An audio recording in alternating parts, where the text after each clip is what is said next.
Hey guys, Chef Cristian here with another episode of the Hot Skillet. Today I got my hands on some fresh Florida rock lobster, and so naturally I'm gonna fry them. But not only that, I'm gonna make a mango pico de gallo. You do not want to miss this. Stay tuned.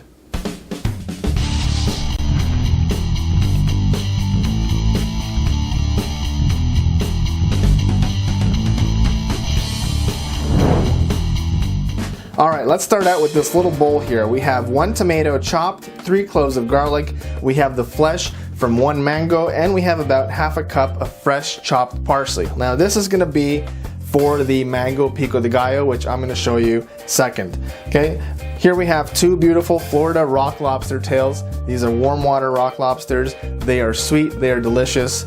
Stay tuned for that part. Over here in this bowl we have 1/3 cup of cornstarch, we have 1/2 cup of all-purpose flour, some fresh ground pepper up top, a little bit of salt down below, and we are going to use a bottle of Kirin Ichiban for that batter. Now to get the meat out of the lobster tails, it's actually pretty easy, but you do need a very important piece of equipment in this case, and that is a pair of poultry shears. Okay, these are my Cuisinart poultry shears, and I never leave home without them. So let me show you how to do this lobster. Okay, so you have this little tail here. Okay, it's nice and thawed out already. Okay, so what you want to do is you want to take your shears and just cut along the side here, just like this. Okay, and then along the other side, just like that. Okay. Peel the shell back.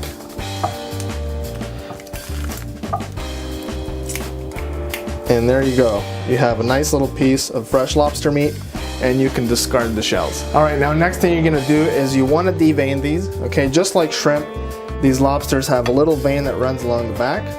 Okay, and if these guys were starving a little bit before they got caught, then there won't be anything in them and you probably won't be able to see them. But if they're super fresh and you just caught them out of the water, then you might see a little bit of a brown vein, so just remove it.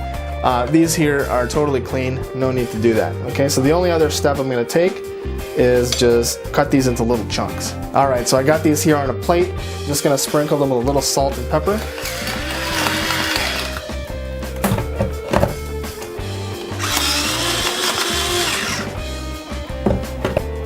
Alright, so mango pico de gallo. What is pico de gallo? Well, basically it's a raw salsa, very simple, usually just takes 4 ingredients, parsley or cilantro, tomato, salt, and some garlic, and you have a nice pico de gallo. In this case, we're adding, like I said, some fresh mango, and we're adding a little bit of heat with the habanero pepper.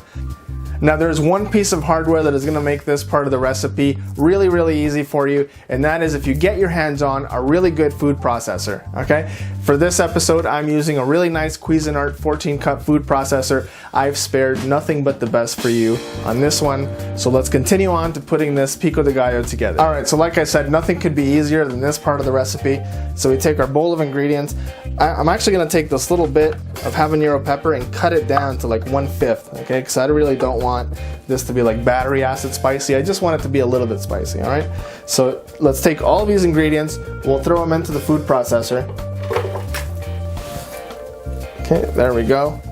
I'm gonna add a little bit of salt and pepper. So here we have our automatic salt dispenser for the lazy chef. Alright, so let's stick this lid on here, and we're just gonna pulse till it's about the consistency of a salsa.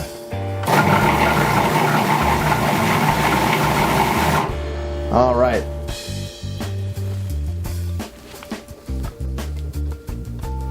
Yeah, that's good. So I'm just gonna set this to the side and we'll continue with making the batter and deep frying that lobster. Alright, so now we're back to working on this really nice beer batter. Now this is a standard recipe, so if you're doing something like fried calamari or even fried fillets of fish, you definitely want to use this beer batter recipe. It's super easy. You know, the only thing you really have to measure is the cornstarch and the flour. Let me show you. So basically we have our 1/3 cup of cornstarch and 1.5 cup of flour, and I'm just going to start pouring some beer into this, alright? And I'm going to whisk at the same time. And what I want is the consistency of like pancake batter. And I think most of us have made pancake batter, so you probably, you know, should know what that's like. So here we go. You know, and it's gonna take about 3/4 of this bottle.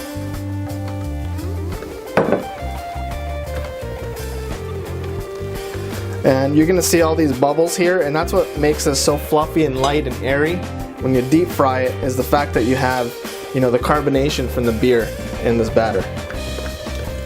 Okay, so just whisk it till it's nice and smooth.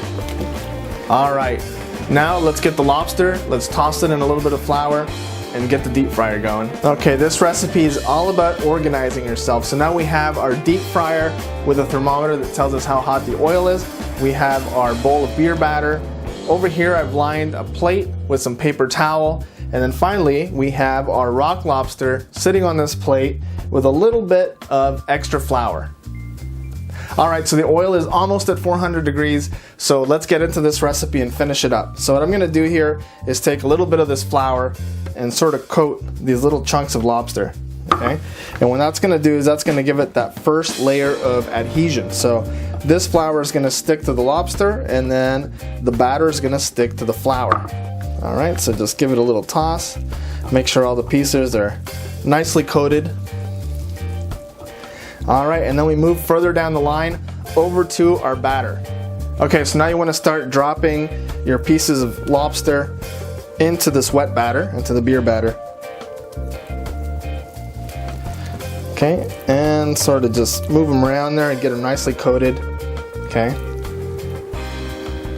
Alright, and now we're going to start dropping them into our hot peanut oil. As see by my temperature here, we're right at 400, and that is the ideal temperature to fry these things. Okay, so here we go. Also, the fact that my fingers are covered in this batter is also going to give me somewhat of a layer of protection from, you know, getting burned.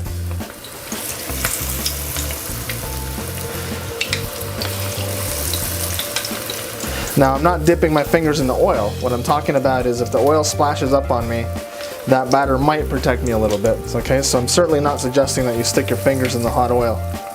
Alright, I'm suggesting that you use common sense on this one.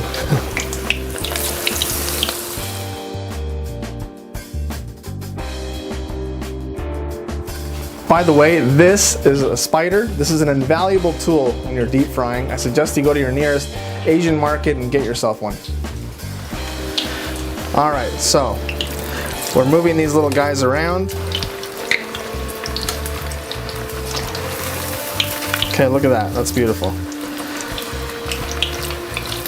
Okay, and sort of just move them around, you know, so they don't stick to each other. Alright, these are done, so I'm going to turn off the stove, and I'm going to get these guys out with the spider and put them on my little plate lined with paper towel. And the paper towel is going to soak any excess oil that are on these.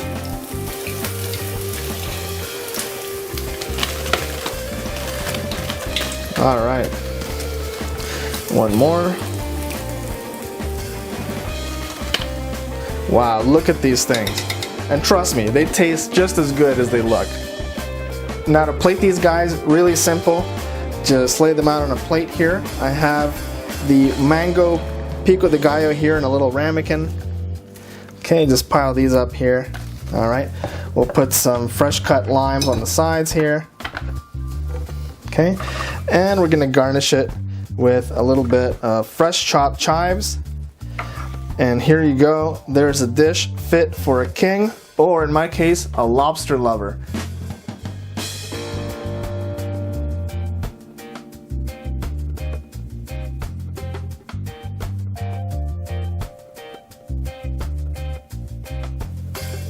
And here you go, guys. That's all it takes to make an awesome fried lobster dish. Until next time, this is Cristian saying, I don't know, I'm gonna dip these and eat them all. That's what I'm gonna do. That's what I'm saying. Oh yeah. Thank you very much for watching this video. If you liked it, please do not forget to hit that subscribe button. Your subscriptions help me make more videos.